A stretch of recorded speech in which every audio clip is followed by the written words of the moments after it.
Hello, everybody. Welcome to the Wine with Jimmy channel and portal. I have a very special guest with me for an exciting interview. It's my friend Simon Woolf. Hello, Simon. How are you? Oh, very well, thanks. Nice to be here, And Jimmy.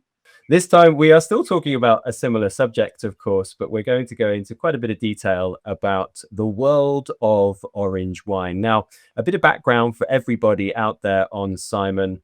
Simon is the creator and the lead of the Morning Claret, and he's moved from the Morning Claret to more orange style wines with the release of his book Amber Revolution. Now has 2 editions behind it. Another great book as well, Foot Trodden. Yeah, it's great to have you on board, Simon, and a lot of people watching this will be very interested in your opinions about the world of orange wine as we see it today.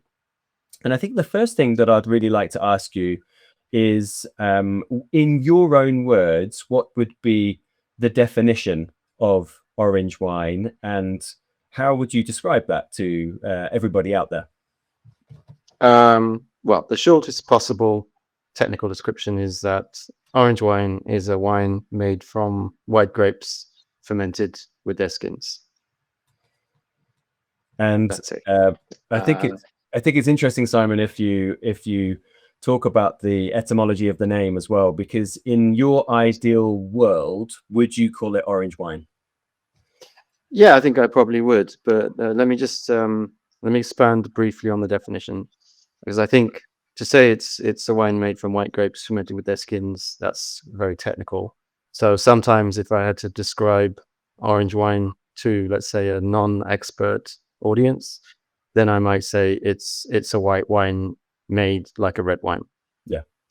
And I think that it somehow communicates better with people if they're not really deep into the tech of how wine is actually vinified.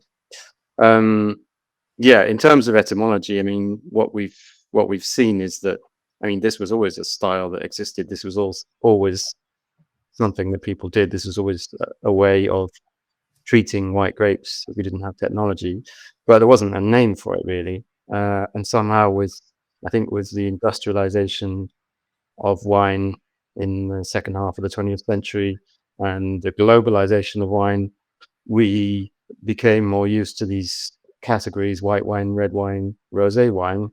But somehow, what about white wine fermented with the skins? You know, it's once it started becoming commercialized, once there was this renaissance, this revival of interest, we didn't have a way to group these wines together, and they're clearly not white wines when you look at them, when you taste them, when you smell them, and they have a very different profile. So one of the first attempts to solve that problem happened in 2004, or so it's rumored anyway. It was actually an English wine importer by the name of David Harvey, who came up with the term. This is his story anyway, and it's so far no one has challenged. He's quite good at stories though, David. So Yeah. you never know. I mean, no one has ever challenged it in 15 years of writing about these wines. No one has ever come to me and said, actually, that's a complete load of bull. I came up with this term much earlier. So I think, let's just say that the term orange wine seems to have crystallized and become popular from the mid 2000s. It makes a lot of sense to me if we're going to talk about white, red, rosé, which is what we invariably do in the English language. Orange sits really nicely in that paradigm, I think, and it's not pretentious or technical or esoteric. And these are the problems that I have when people sort of pedantically insist, no, we need to call these skin contact wines or skin fermented white wines, and I'm like, well, why do we have to describe this in a technical way? We don't describe other wines in a technical way. We don't describe red wine as a skin contact wine, even though it is. Yeah. So I think orange wine is a great term.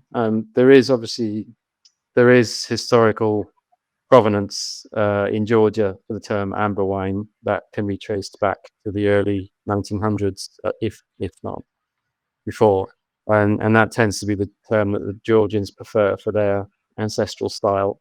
And I certainly respect that, but I still think that the term orange wine it's more memorable. It's less esoteric, and when you look at its uptake, it's by far and away the most popular way of grouping these wines together these days. Would you, if you could turn back the clocks, would you rename your book Amber Revolution? Would you call it Orange Revolution, or Absolutely not. No. would that take in No, other no. political connotations? Yeah, there's too many political connotations. I mean, there have been at least 2 Orange Revolutions in 20th century history. Yeah.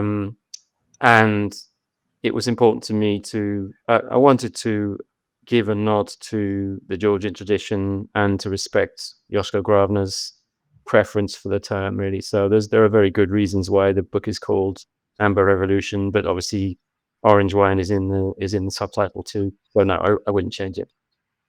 It seems remarkably fitting that you, living in the Netherlands, are talking about orange.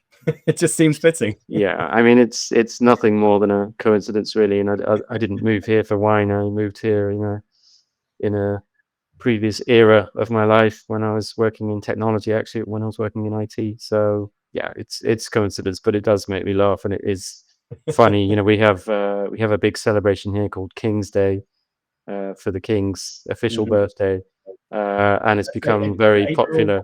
April time? It's April, yeah, it's mid-April, and it's become incredibly popular, even for people who know nothing about wine, that they want to drink orange wine, and they'll go out and find somewhere they can buy it and drink it. It's hilarious.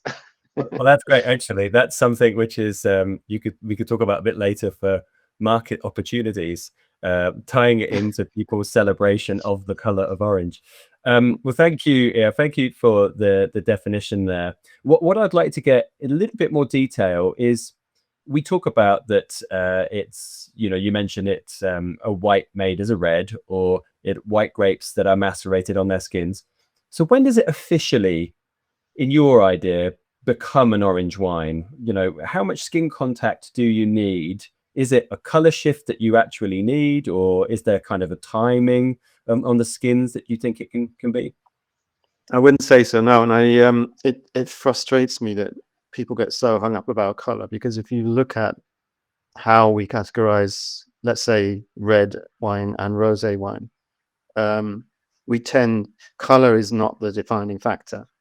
A rosé becomes a red wine when it starts to be skin fermented rather than skin macerated. So, a rosé, obviously, normally you're maybe allowing some contact with the skins before fermentation for just a few hours, just to get the merest hint of color and aroma.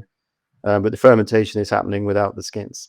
And that, to me, and I would apply the same thinking when I separate white wine and orange wine. You can have a cold maceration for white wine. It's very popular, as you and your listeners know, for as much as a day or two, sometimes even more. The maceration pelliculaire, as the French call it. Yeah. But the line is crossed for me when the fermentation starts. If you leave the skins in there when the fermentation starts, then you start to extract stuff from skins. You start to extract color, you start to extract tannins if they're there in the variety, and you start to extract the aroma and flavor components of the skins. And that, for me, is when it crosses over. And that can happen in as little as a day. I've had wines that you would absolutely identify them as an orange wine, and they've only stayed with the skins for 1 day before they were pressed off. Obviously, it's somewhat dependent on the variety, the fermentation vessel, the fermentation temperature, yeah, how much punch downs or what other technique you might be using, how much you're going to extract in how much time. But yeah, for me, as soon as the fermentation is happening, let's say in the presence of the skins, then it's on its path to becoming an orange wine, and it really doesn't matter whether it's 1, 2, 3, 10 days or 6 months. Yeah.